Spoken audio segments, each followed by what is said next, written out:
Hello, तो कैसे हैं आप लोग। मेरा नाम है शशि और आज हम लोग सिद्ध करेंगे दर्पण सूत्र को। दर्पण सूत्र देखने में जितनी आसान होती है, इसको सिद्ध करना उतना ही जटिल है। चलिए शुरू करते हैं बिना किसी देरी का। वीडियो को लास्ट तक जरूर देखिएगा, तो आपको एक एक बातें समझ में आएगी कि दर्पण सूत्र को कैसे सिद्ध किया जाता है। ठीक है, तो चलिए शुरू करते हैं बिना किसी देरी का। सबसे पहले हम लोग एक अवतल दर्पण बना लेते हैं। अवतल दर्पण बनाने के लिए हम लेते हैं एक मैं इसको मापक ले लेता हूँ। आप अपने आप ले सकते हैं, स्केल ले सकते हैं मापने के लिए। मैं इसको लेता हूँ।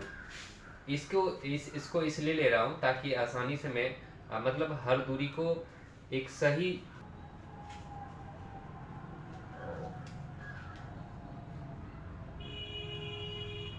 मैं खींच लेता हूँ एक अवतल दर्पण।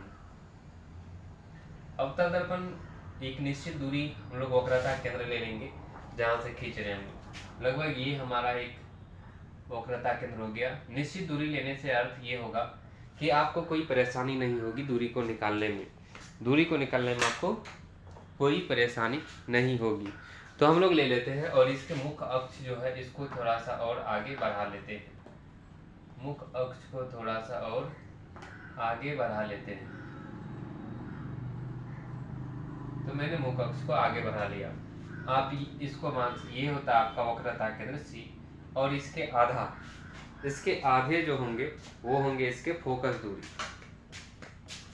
आधा होगा इनका फोकस दूरी। तो मैं यहाँ से इन दोनों के बीच के बिंदु क्लियर करते इसका आधा कर लेता हूँ मैं। ठीक है, तो मैं कर लिया हूँ इसका आधा। इसका आधा अगर हम लोग लेते हैं तो कुछ यहाँ पर आती है ये, और ये हो गया आपका पी। मैं इसको इस तरह से रंगा देता हूं। ठीक है, दर्पण लेने के बाद ये हो गया आपका अवतल दर्पण।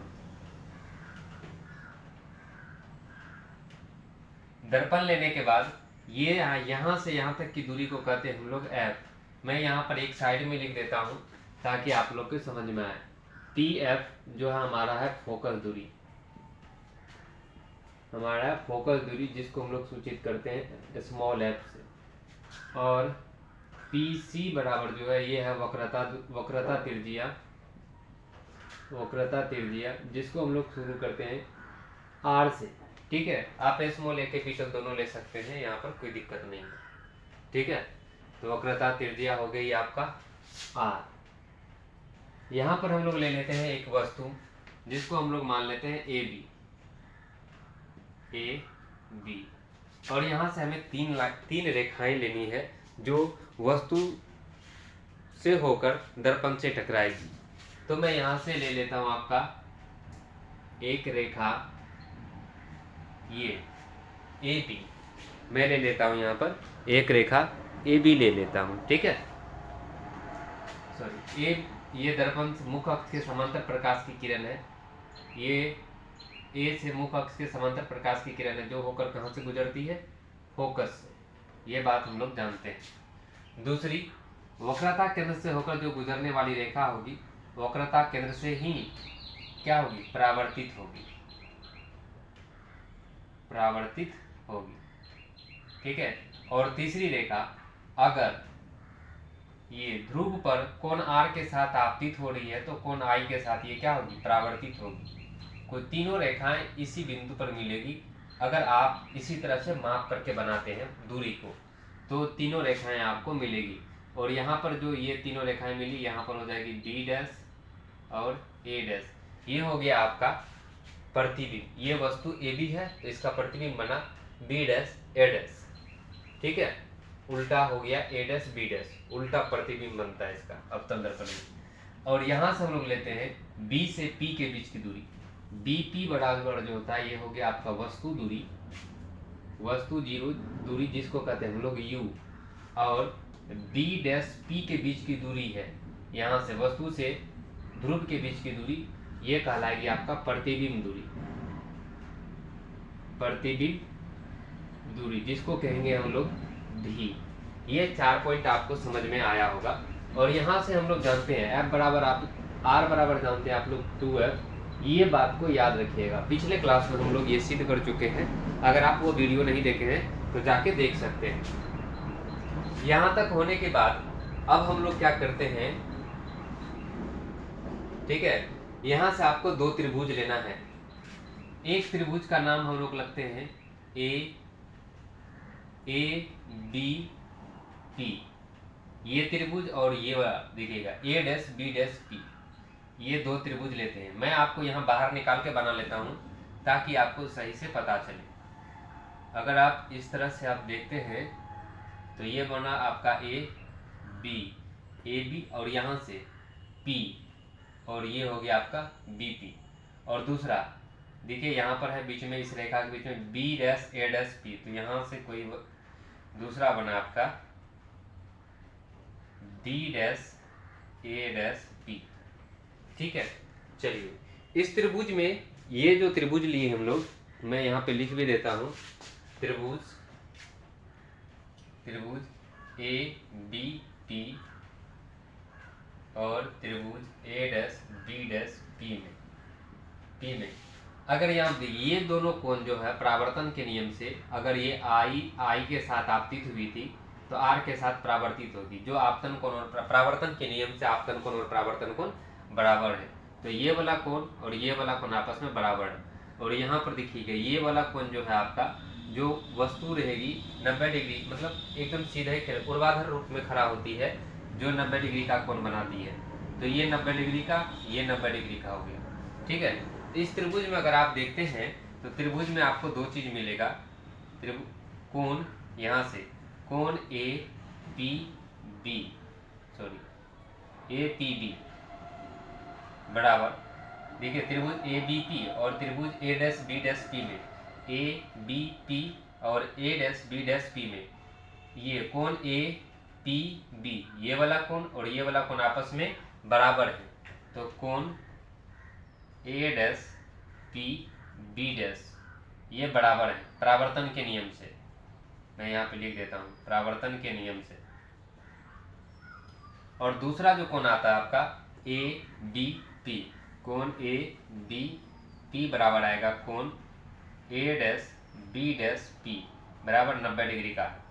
एक बात आप याद रखिएगा, अगर किसी त्रिभुज के दो कोण बराबर हैं तो उसका तीसरा कोण भी बराबर होंगे। मान लीजिए यहाँ पर अगर आपका दो त्रिभुज है, ये 50 डिग्री, इसका भी 50 डिग्री का है, और ये मान लेते हैं 60 डिग्री, और ये कोण भी आपका 60 डिग्री है, तो ये तीसरा कोण अपने आप बराबर होगी, तीसरा कोण अपने आप बराबर होगी। देखिए हम लोग जानते हैं त्रिभुज का तीनों कोण का योग 180 डिग्री, 50 50 50 60 110 जोड़ 70 180 होगा, 50 10 60 270।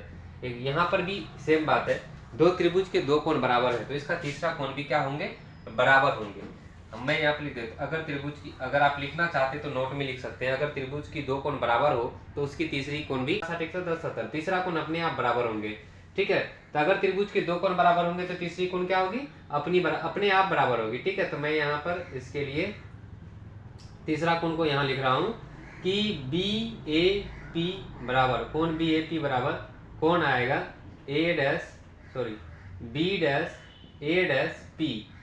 और त्रिभुज के जब तीनों कोण बराबर होते हैं तो कोण कोण कोण यानी कि एंगल एंगल ए से, तो ये दोनों त्रिभुज होंगे समरूप, ये दोनों त्रिभुज होंगे समरूप। तो त्रिभुज यहाँ पर ए बी पी समरूप होंगे किसका, त्रिभुज ए डैश बी डैश पी के, ये दोनों क्या होंगे, समरूप होंगे, ए बी पी समरूप ए डैश बी डैश पी। ये आप मैथ में भी पढ़े होंगे 10th क्लास में, कि नहीं पढ़े तो कोई बात नहीं, सीधा जानिएगा कि अगर किसी त्रिभुज की तीनों कोण बराबर हो आपस में तो वो होते हैं समरूप। और समरूप त्रिभुज की जो है भुजाओं का अनुपात समान होती है, यानी कि ए बी बटे में लिखेंगे हम लोग, ए बी बटे में ए डैश बी डैश बराबर होगा बी पी बटे में बी डैश पी, यानी कि इस त्रिभुज का ए बी बटे में ए डैश बी डैश, इसका अनुपात इसके साथ और इस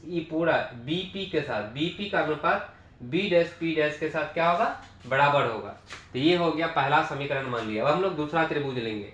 दूसरा त्रिभुज में हम लोग लेते हैं ए बी सी और ए डैश बी डैश सी लेते हैं। मैं यहाँ पर त्रिभुज बना देता हूँ, या पहले ही लिख देता हूँ, त्रिभुज ए बी सी और त्रिभुज ए डैश बी डैश सी में। यहाँ पर मैं त्रिभुज बना ही देता हूँ, ठीक है।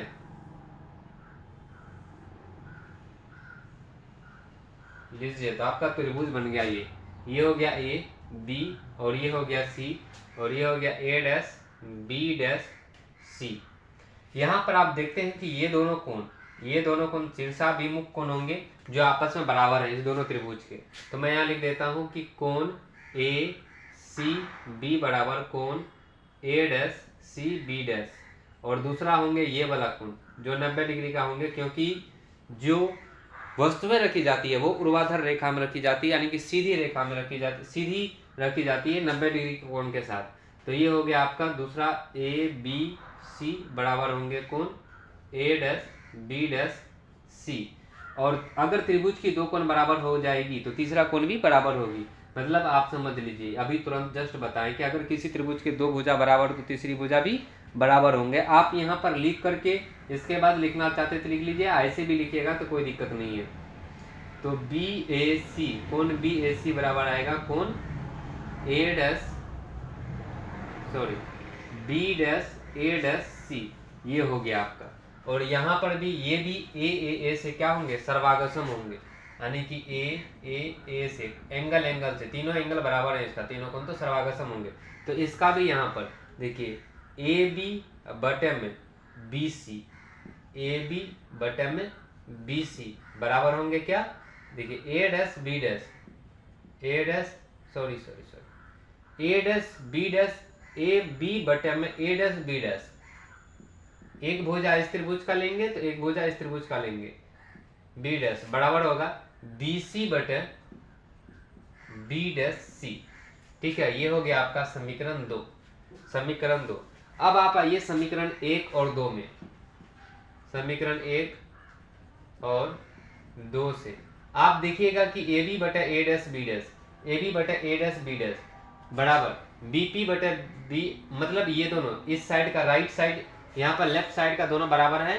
तो समीकरण 1 और 2 से ए बी बटे ए डैश बी डैश इसके बराबर है, ए बी बटे ए डैश बी डैश इसके बराबर, तो ये दोनों भी आपस में बराबर होंगे, यानी कि बी पी बटे में बी डैश पी बराबर बी सी बटे में बी डैश सी।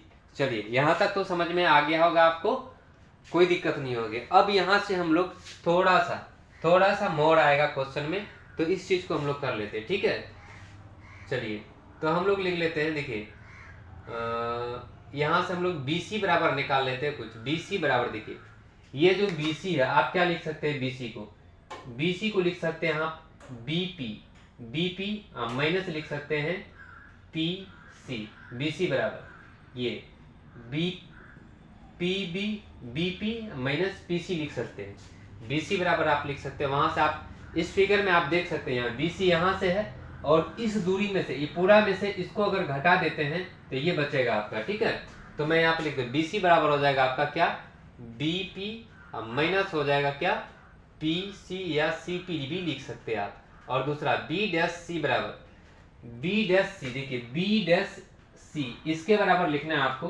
तो आप क्या कर सकते हैं, ये पूरा में से ये लिखना है आपको, ये B डैश C, तो ये पूरा में से यहाँ से यहाँ तक BP या CP में से आप घटा सकते हैं B डैश P। पूरा में से अगर इसको घटाएंगे तो ये बचेगा, यानी कि B डैश C बराबर क्या आएगा आपका CP माइनस में क्या होगा B डैश P। चलिए, तो समीकरण इसको मान लेते हैं हम लोग 3। तो समीकरण 3 में इसका मान रख लेते हैं BP बटे में B डैश P बराबर क्या आएगा आपका BP माइनस CP। देखिए समीकरण 3 से यहाँ पर आप देखिएगा BC का मान जो है, BC का मान पे हम लोग लेते हैं BP माइनस CP, और बटे में आएगा CP minus B dash P। अब मान रख लीजिए BP का मान वस्तु दूरी पहले ही निकाले हम लोग, U लिखे हैं, बोले थे इसको याद रखिएगा U, और B डैश P जो है आपका प्रतिबिंब दूरी V है, V बराबर BP। यहाँ पे देखिएगा BP जो है यहाँ पर U होगा माइनस CP वक्रता त्रिज्या R है, जो R बराबर क्या होता है 2F। BP बोलिए या आप CP बोल सकते हैं, दोनों बात हो गया आपका। BP बोलिए या क्या बोलिए CP बोलिए, दोनों एक ही बात है। तो आर होती है, आर को हम लोग कहते हैं 2f, क्योंकि यहाँ पर जो हम लोग संबंध निकालना है बी यू और एफ में, इसलिए आर का मान रख देते हैं यहीं पर अभी जस्ट। मतलब जो सीपी की है आर बराबर 2f, इसको भी लिख सकते हैं हम लोग, है ना, 2f लिख देते हैं, ठीक है। और दूसरा सीपी हो गया आपका, सीपी जो हो गया आपका सीपी, हाँ यहाँ पर 2f माइनस सीपी का मान भी 2f minus B dash P जो है आपका भी हो गया। अब हम लोग इसको क्रॉस मल्टीप्लिकेशन करते हैं, कोना कोनी गुना करते हैं, ठीक है। तो u इंटू होगा आपका 2f माइनस भी बराबर v into you minus 2f। अब आपका जो आया ये, अब गुना करिएगा इसको, 2uf माइनस यू भी बराबर आएगा u, देखिए b गुना u, तो u भी लिखे या भी u लिखे, क्या बात होगा, माइनस 2vf। यहाँ तक कोई दिक्कत नहीं हुआ होगा, आप लोगों को अच्छे से समझ गए होंगे, ठीक है। अब यहाँ से जो है हम लोग आगे बढ़ेंगे। अब क्या करते हैं हम लोग, u भी को एक साइड रखते हैं और इसको देखिए 2uf और ये माइनस 2vf को इधर भेज देते हैं, माइनस वाला तो प्लस हो जाएगा, 2vf बराबर u भी और यहाँ भी होगा, ये u भी को इधर भेज देते हैं, u भी इसका जोड़ u भी, तो ये हो जाएगा 2uf जोड़ 2vf बराबर 2u भी, 2uf है ये, 2vf बराबर 2u भी। यहाँ तक तो कोई दिक्कत नहीं हुआ होगा, यहाँ तक समझ गए होंगे आप, ठीक है। चलिए हम लोग अब आगे बढ़ते हैं। अब ये इनके प्रत्येक पदों में यहाँ पर हम लोग कर लेते हैं इसको, ठीक है। प्रत्येक पदों में